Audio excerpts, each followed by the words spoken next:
A gente vai conversar agora com a doutora Tânia Zamataro, pediatra, aqui em São Paulo, capital, conversando com a gente. Doutora Tânia, boa tarde, seja bem-vinda ao programa. Boa tarde, Camila. Muito obrigada pelo convite.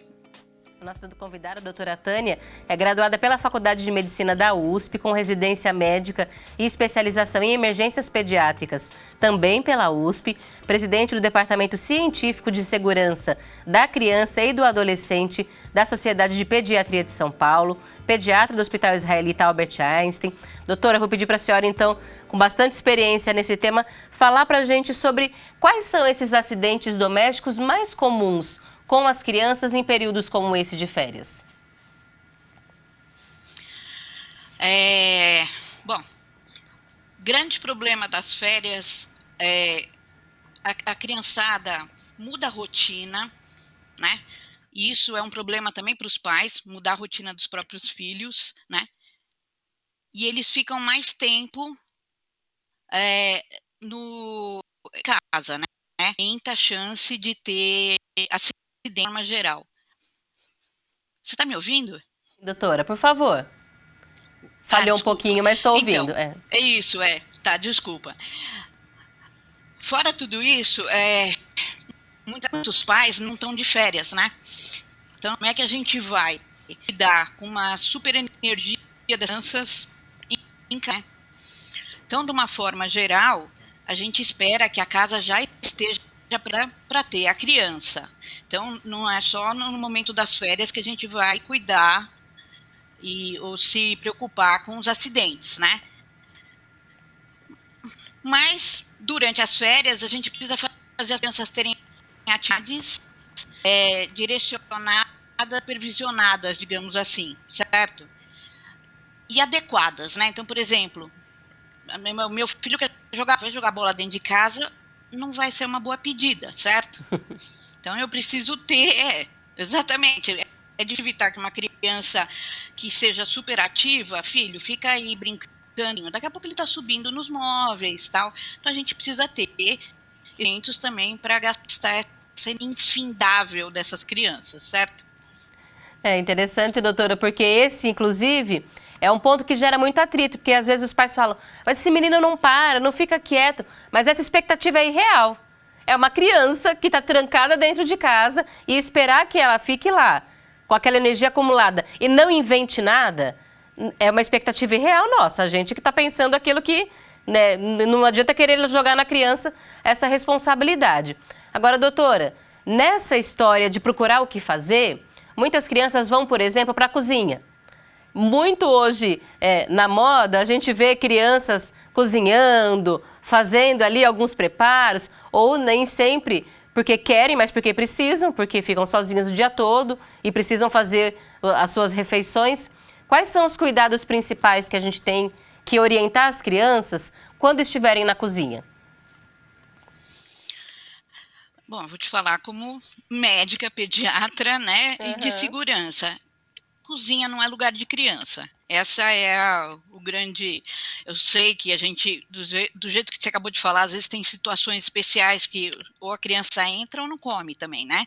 Mas não é lugar de criança. Criança pequena não deveria ficar na cozinha, principalmente em horário de preparo de alimentos, que é onde mais acontecem os acidentes lá dentro, né?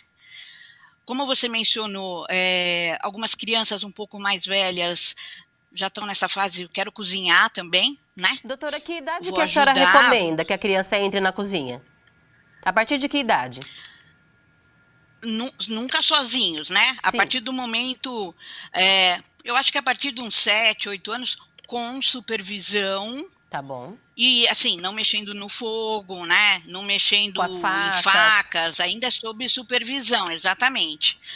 Porque simplesmente não a gente tem que respeitar o grau de desenvolvimento dessa criança, né?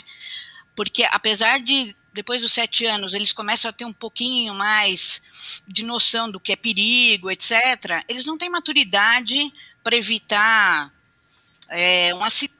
Às vezes está lá, você dá uma faca para descascar, você vai olhar, já foi o dedo junto. A habilidade motora não é perfeita ainda, né? Tanto que a gente sabe que isso vai melhorar na adolescência. adolescência a gente tem outros problemas, né?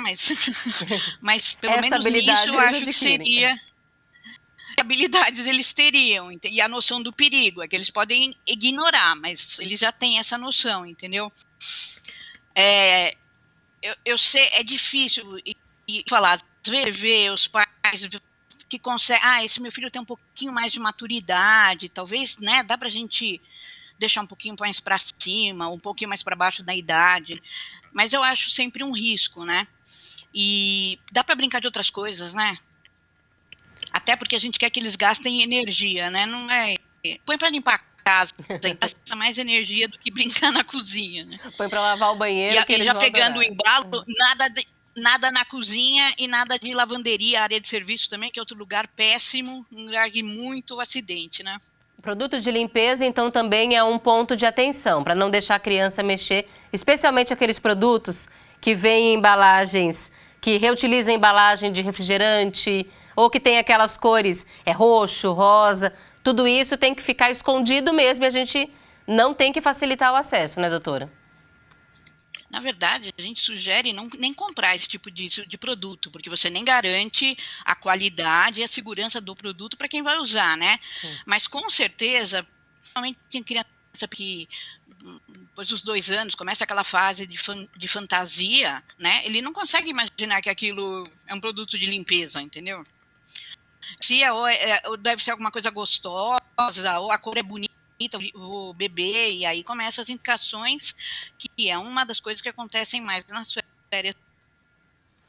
Doutora, quando a gente fala de acidente doméstico, eles podem acontecer em situações assim mais previsíveis, como cozinha, que a gente já sabe que é perigoso, lavanderia, mas muitos acidentes acontecem em situações inofensivas, quedas, choque. Nesses casos, doutora, emergência de acidente doméstico, o que algum pai deve fazer? Qual deve ser a nossa forma de reação?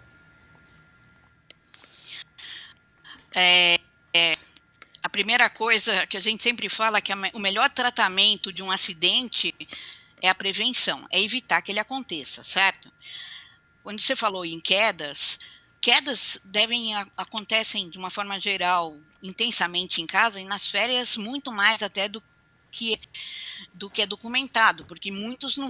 não precisam de assistência médica depois, né? Mas o que os pais têm que saber é, de uma forma geral, a queda, por exemplo, né? A queda da própria altura da criança, que não bate em quina, né? Especificamente cabeça, porque criança pequena, a gente sabe que eles têm cabeça muito grande, e mesmo que caia, por exemplo, de frente e põe a mãozinha, a cabeça vai junto, certo? Geralmente, a queda da própria altura, que a criança chora, às vezes vomita porque chorou, mas ela fica bem na sequência e a gente vai avaliando, é uma queda com menos risco de ter algum problema maior. Agora, queda acima da própria altura, e a gente às vezes fala, mas é que a criança não para, tal, não sei o quê, mas às vezes estão nas férias e tem uma criança pulando na casa e a mãe está cuidando do bebê. Aí escuta um barulho, olhar o outro lá, deixou o neném no trocador e bum, né? Então, uma criança, uma altura a mais do que a própria altura, tem muito mais chance de ter mais lesão. E, claro, quanto menor a criança, mais chance de ter lesão mais séria, principalmente lesão cerebral, né? Então, num caso de uma altura acima da própria altura da criança, não foi um tropeção ou uma queda, mais baixa, assim, mais simples, é melhor levar ao médico, melhor levar pronto-socorro, doutora? Ou pode observar por um É tempo? melhor. Então, tudo depende, né? Qualquer criança com qualquer. Bateu a cabeça, o que a gente tem medo, né? Que ou tenha sangrado lá dentro ou que tenha inchado, né? Feito aí dentro. Então, o que você espera que essa criança vai ter? Distúrbios de comportamento. Então, muita sonolência, muito vômito, né? Distúrbio de marcha, começa a andar estranho, né? Então, assim, você pode observar, não tem nada gritante ali, mas qualquer alteração desse tipo tem que estar lá para dar uma olhada no pronto-socorro. E muitas vezes até não vai ficar as próximas horas para ver se vai acontecer alguma coisa muitas vezes não precisar submeter a criança num exame invasivo, né, com radiação, só observar, porque está observando sob supervisão direta, né, seria suficiente. E claro, né, caiu, um corte profundo, né, sei lá, algum membro, machucou alguma coisa importante, assim, tem serviço médico, né? Tem que encarar o serviço médico e a gente sabe que nesse período realmente o hospital, o pronto-socorro fica um pouco mais lotado mesmo, porque são mais crianças precisando de atendimento médico, então dessa consciência de ir quando necessário, mas também de não ir a toda hora, né? Consulta de controle com o pediatra, isso sim é que ajuda a gente a cuidar da saúde da criança, é sempre aquele equilíbrio para não sobrecarregar também os profissionais de saúde que trabalham no pronto-socorro, porque esse período de férias é realmente puxado. Agora, doutora, eu queria que a senhora falasse um pouco sobre afogamento. A gente tem muitas histórias ainda de crianças que se afogam dentro de casa, mas muitos pais falam, mas eu não tenho piscina, minha criança não vai entrar na piscina. Mas um balde, uma bacia que seja, aquela distração, coloca água na bacia e põe a criança para brincar, isso já traz risco de afogamento, doutora? Sim, muito. Afogamento é mais a minha praia mesmo, né? Então eu vou te falar que, infelizmente, eu acho inadmissível hoje em dia a gente perder tanta criança ainda por afogamento. Uma das coisas mais importantes, né, do que a gente estava falando antes disso, criança precisa de e criança pequena precisa de supervisão direta, não dá para deixar sozinho nem um segundo, certo? Em relação à água, é o que a gente fala, pequenas quantidades de 2, 3 centímetros de água, a criança pode se afogar aí. Então, não tem piscina, mas pode ter uma banheira que não foi esvaziada, né?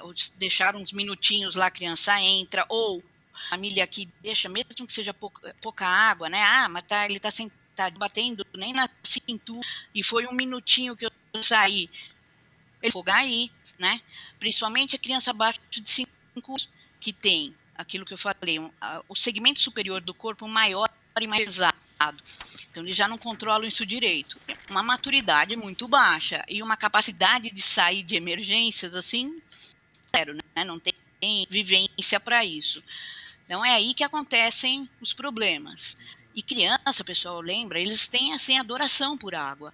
Então, às vezes, você deixaram um banheiro aberto, tá lá o menininho que anda enfiando a mão no vaso sanitário, né? Fora toda a sujeira, né, que tem lá, se ele cai de cabeça, ele se... E é isso que a gente vê. Balde, então, infelizmente, um grande problema. Balde você usou, se tem água, tem que ficar fora do alcance, e se você acaba de usar, vazia, põe ao contrário, né, para que não acumule água e não chegue nem perto. São orientações simples, mas que fazem muita diferença. Porque essa informação, por exemplo, muitas famílias desconhecem. Um balde com um pouquinho de água já pode ser o suficiente para uma criança pequena se afogar. Ela tenta lá colocar a mãozinha no fundo, pegar um pouquinho de água, cai de cabeça, não consegue respirar, alguns minutos. Isso, num período de férias, às vezes vai para a casa de alguém da família, para a casa da avó, tem sempre ali um balde por perto, alguma coisa de limpeza, e aí a gente pode evitar esse tipo de acidente. É um período que vale a pena redobrar a vigilância, porque elas estão em casa procurando o que fazer, muita energia acumulada, e a gente pode evitar sim, com algumas medidas de segurança. E a gente agradece a nossa convidada, doutora, seja sempre bem-vinda ao programa. Muito obrigada pelos esclarecimentos que a senhora nos trouxe hoje. Obrigada a vocês, adorei o programa, tá? Gostei já até do bloco anterior que eu vi também.